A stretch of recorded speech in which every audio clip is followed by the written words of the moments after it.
Praise God. I believe you have a good evening.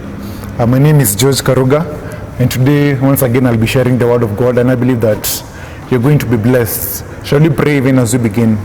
Father, in the name of Jesus Christ, we come to your presence, King of all glory. We want to thank you and bless your name. Thank you because, Jehovah God, as the time has such, Jehovah God, you've brought us together, Jehovah God, with our online viewers, that Lord, King of all glory, we may hear a word, Jehovah God Almighty, from you, Abba Father. We pray that, Lord, may you use me as a vessel, that, Abba Father, you may use me to impact somebody out there, Jehovah God, and Jehovah God, that may your word, Father, Lord, may be spoken through me to the praise and glory of your name. I bless your name and I give you all the glory. In Jesus' name we pray, and I believe, amen. Amen. So today, I'll be sharing the word of God briefly, and I believe that you're going to be blessed. And I've titled my message, Called to Magnify. Called to Magnify. We are called as Christians to magnify the name of the Lord. And I'm going to read a passage of scripture from the book of Psalms, chapter 69, verse 30. And it says, I will praise the name of God with a song. I will magnify him with thanksgiving. I will praise the name of the Lord with a song. I will magnify him with thanksgiving. You know, the psalmist here is saying that I will praise the name of the Lord with a song, and I will magnify him with thanksgiving. Basically, we as believers, we have been called to magnify the name of the Lord. We have been called to make the name of the Lord be seen, be evident, his glory be evident unto the life and unto the whole world, to see the glory and the goodness of the Lord. And so, what does the psalmist mean when he says, magnify the name of the Lord? What does he say? What does it mean? What does it mean to magnify the name of the Lord? You know, magnifying can be interpreted in two ways. You can interpret magnifying using a telescope or a microscope. And how does that work? A microscope, it works by making the object, which is very, very small, to appear so big. It makes an object that is so small to appear big. But a telescope, it makes an object that is so, so huge, that is so far, far away, that cannot be seen, but it's so huge. But it makes that object to come closer, to come near, and in such a way, we can see that object. And so we as believers, we have been called to magnify the name of the Lord. Meaning that the name of the Lord, it is not small. It is not something that is so small that needs to be placed under the view of a microscope, that it may be enlarged, that it may appear close, that it may appear bigger. No, the name of the Lord is so huge. It is so great. His glory is so great. Nothing in all the universe can compare to the Lord our God. Nothing can compare to his greatness. And as such, we have been called to be telescopes. Telescopes in which way? Telescopes in the sense that we bring the image of God, we bring the object that is God, that is so huge and that is so evident to be seen unto those that are within this world. And so we as believers have been called to make the name of the Lord become bigger, to be seen as it is, as large as it is, as great as it is, as powerful as it is. We have been called to make it to appear as it is, as big as it is, not to make it any bigger than it is, because it is much more bigger than we can ever make it to become. Because it is not small, it is so huge. And so we've been called to magnify the name of the Lord, not as a microscope will make something that is small to appear bigger, no, but as a telescope that will make this world that does not see God, that does not see the glory of God. We have been called to be like telescopes, to bring the image and the object of God closer to them, that they may see the glory of God and they may marvel at the goodness and at the glory that the Lord our God is. So that's the absolute role of us as believers. And you realize that even in the book of 1 Peter chapter number 2 verse 9, it says, we are a chosen race, a royal priesthood, a holy nation, a people for his own possession, that we may proclaim the excellence of him who called you out of darkness into his marvelous light. That's why we exist.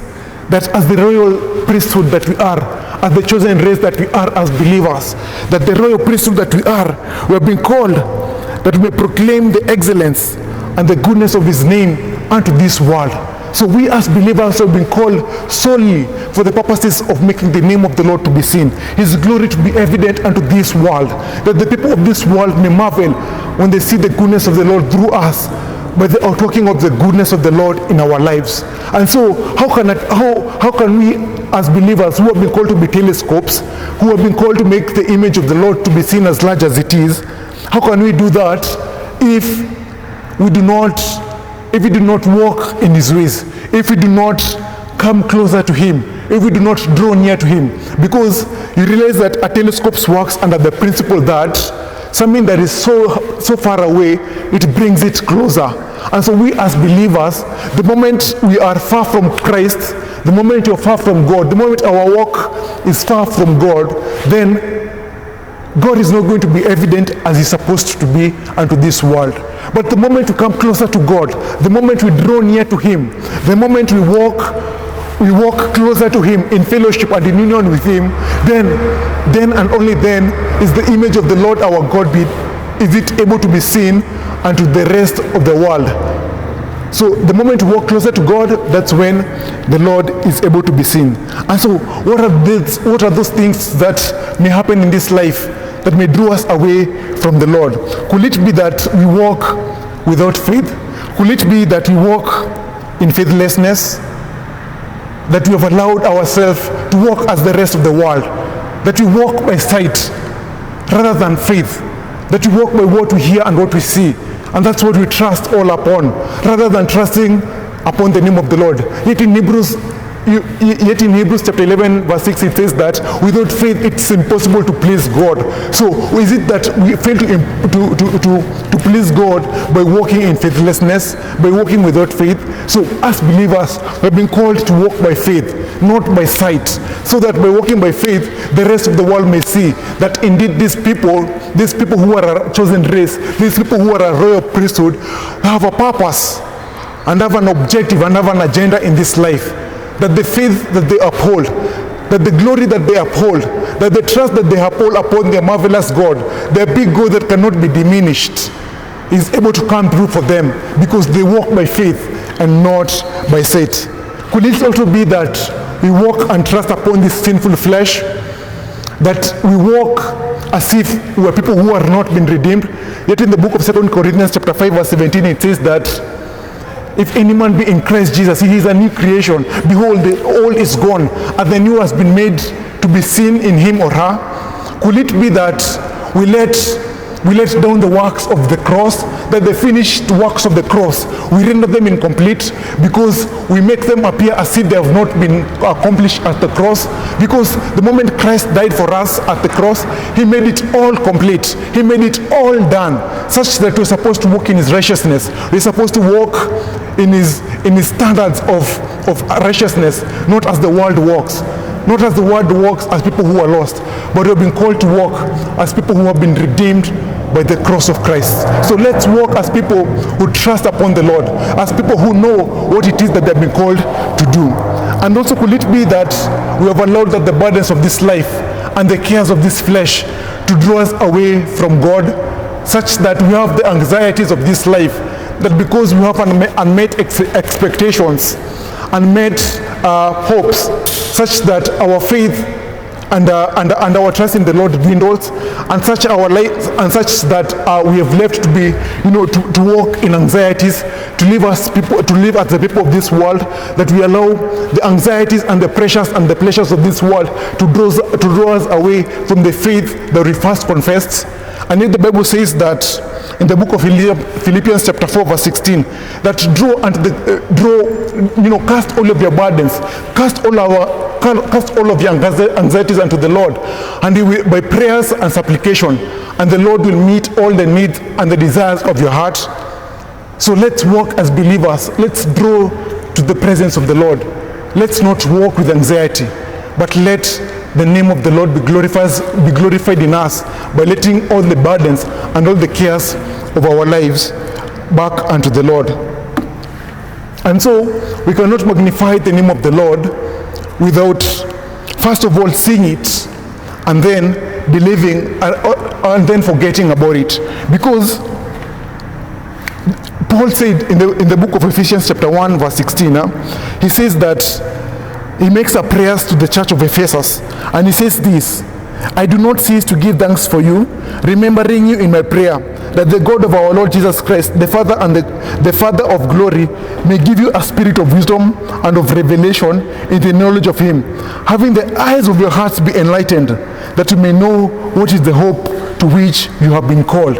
Paul makes a prayer unto the church of Ephesus, that they may have the eyes of their hearts to be enlightened, that they may understand and that they may know the hope to which they have been called.